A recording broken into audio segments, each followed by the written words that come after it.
Oke, dari Avamoe 3705. Support resisten dan trendline bang pada multiple time frame. Next video. Siap. Saya jelaskan secara simpel aja support resisten dan trendline dulu. Untuk setiap pergerakan itu biasanya ketika kita cek, lihat ada trendline yang mengikutinya. Biasanya kayak gitu. Lihat, ada pergerakan trendline yang mengikutinya. Kemudian setiap ada pergerakan yang signifikan, contoh ini kan lumayan tuh, berarti sini adalah support dan resistennya. Ini juga support dan resistennya. Jadi kemungkinan sebelah kanan di sini itu akan nyentuh kemudian reject. Nah, untuk multiple time frame-nya, jadi kalau kita udah tahu pergerakan naik turunnya itu ada trendline di dalamnya. Nah, ini kan ada trendline di dalam sini nih. Berarti di time frame kecilnya itu juga ada trendline di sini kecil. Nah, jadi misalkan kita mau entry di harga di sini nih, berarti kita tinggal tunggu trendline yang time frame kecil itu ke break, baru kita bisa beli di sana. Itu sebenarnya dasar dari support dan resisten atau trendline di multiple time frame. Semoga membantu. Welcome to answer your question. Jangan lupa untuk komentar di bawah untuk kita jawab di video selanjutnya. Oke, dari Rahmat Mulyadi 7045. Halo Kak Tama, izin bertanya, kalau modal $100 dengan risiko 1% itu kan $1. Yang mana kita perlu memerlukan pips yang sedikit sekali untuk stop loss-nya. Benar. Gimana caranya kalau mau modal segitu, resiko segitu dengan bermain di pair mana, time frame berapa, juga apakah diperlukan akun sen atau perbesar leverage? Oke, ini menarik banget karena $100, 1% dari $100 yaitu $1.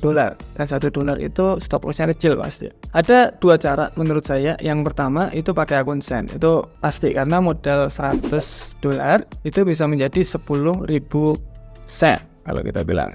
Oke, 10.000. Bapak bisa menggunakan lot size katakanlah 0,01 di sini, itu bisa 0,1% dari modal mungkin, walaupun stop lossnya besar.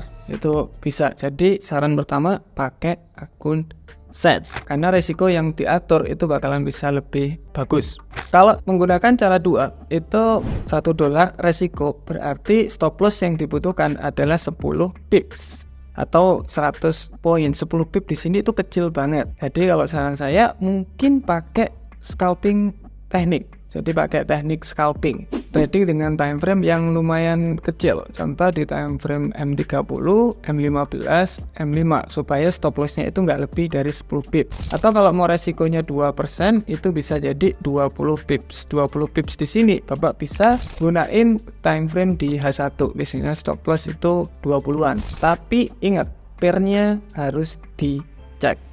Pastiin menggunakan Euro USD, AUD USD, USD JPY terkadang spreadnya memang bagus, tapi pergerakan dari market dari satu candle itu aja, satu candle gitu aja, oke, satu candle H1 itu gede banget. Apalagi emas, jangan trading emas ketika modal kecil, oke? Boleh kalau pakai akun sen.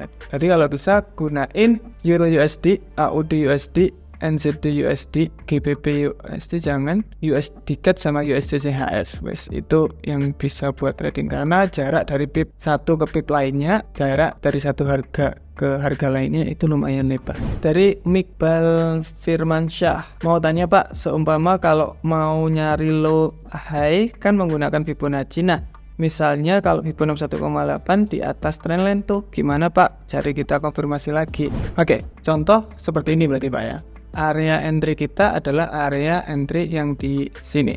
Ini di atas trendline. Jadi kita harus bagaimana?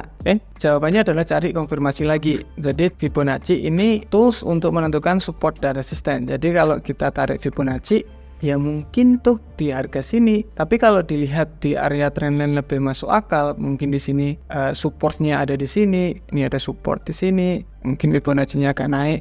Kita ekspektasi gini aja ya. Nah, ada supportnya di sini, trendline-nya di sini, kemudian di sini ada double bottom juga. Mungkin ya di sini lah kita entry, bukan di area Fibonacci. Jadi bukan satu acuan, tapi salah satu konfirmasi untuk entry. Misalkan Fibonacci nggak dapat, kelihatannya lebih menarik di bawah. Biasanya saya pakai yang bawah, tidak melihat Fibonacci ya, karena 3 konfirmasi sudah cukup buat saya. Kayak ini ada trendline, ada support resisten yang bagus, kemudian ada double bottom rejection juga, jadi saya buy posisi saja.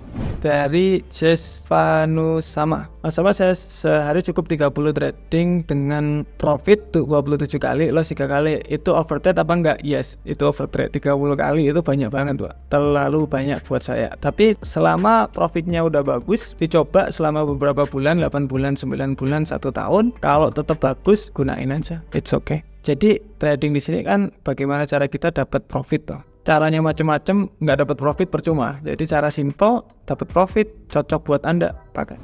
Dari user something, salam Mas Tama. Mas, seandainya saya deposit $2.000 di akun trading saya, dan saya OP di GBP USD dengan leverage 1:20, dan pakai 1 lot tanpa menggunakan stop loss dan margin call, telah saya hitung di angka 635. Apakah open saya akan cut loss sendiri kalau harga sudah di angka segitu, atau masih tetap bisa berjalan karena ketahanan saldo masih ada? Oke.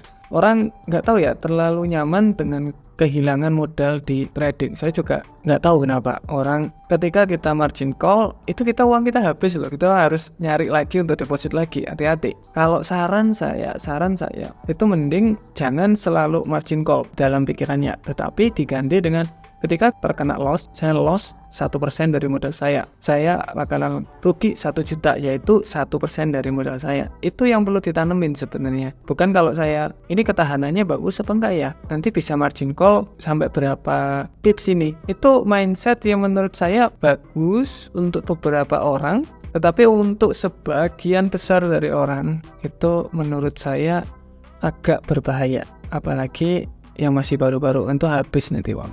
Oke, dari Intan Hidayat. Pak, izin bertanya, saya pemula sebaiknya belajar tes strategi di mana? Apakah backtest atau live test pakai akun demo? Terima kasih. Oke, step belajar. Ini saya ingetin lagi. Step belajar pertama, pelajari dulu apa itu forex dulu. Cocok, langsung pakai akun demo. Oke, pelajari dulu. Jadi kita paham, oke, forex itu ternyata mekanismenya seperti ini. Dipelajari dulu. Cocok, buka akun demo. Akun demo di sini untuk mencoba-coba cara buy gimana ya, cara sell gimana ya, kemudian cara naruh stop loss, cara naruh, pokoknya coba-coba terlebih dahulu. Setelah itu masukin uang atau bisa backtest terlebih dahulu. Kalau Bapak suka backtest, monggo di backtest. Itu bagus banget kalau mau backtest. Setidaknya 50-100 kali trade itu di backtest biar tahu metodenya bagus apa tidak. Kalau nggak mau backtest, biasanya orang-orang menggunakan modal yang sangat-sangat kecil, katakanlah 100.000 buat masukin di akun send, dicoba metodenya terus-menerus. Ada yang suka kayak gitu, jadi orang macam-macam. Setelah 1 tahun atau 6 bulan kelihatan bahwa oke, saya bisa konsisten, terserah Bapak mau gimana.